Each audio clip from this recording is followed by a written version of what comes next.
Welcome to CERT Top 10 Part A. CERT, or the Computer Emergency Response Team, has established top 10 rules for secure programming.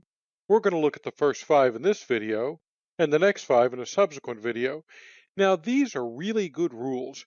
Integrating these into your development process will substantially improve your secure programming.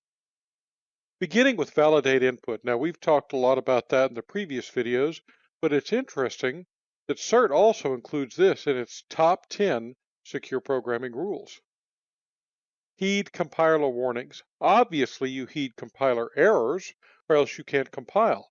But programmers often ignore the warnings.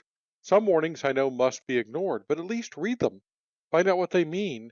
They could lead to a problem later on. We have to heed those compiler warnings.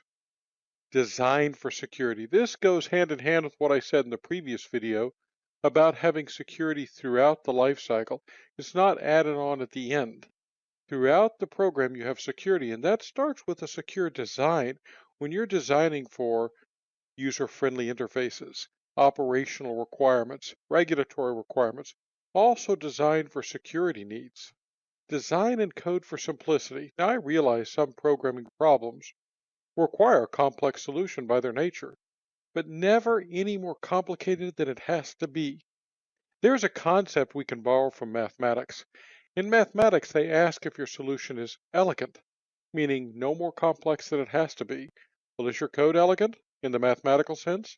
Is it no more complicated than it has to be? And that begins with an elegant design. Design and code for simplicity. Adhere to the principle of default deny. This is regarding permissions. Whether it be a user of your application or another service, the default position is deny everything and then explicitly provide access to those things that are absolutely necessary. Now again, these 5 first rules, we'll see 5 more in the next video. Validate input, heed compiler warnings, design for security, design and code for simplicity, and adhere to default deny. These are fundamental rules that are part of secure coding. So if you'll start integrating these right away into your process, your programming development environment, then you're going to start getting more secure applications.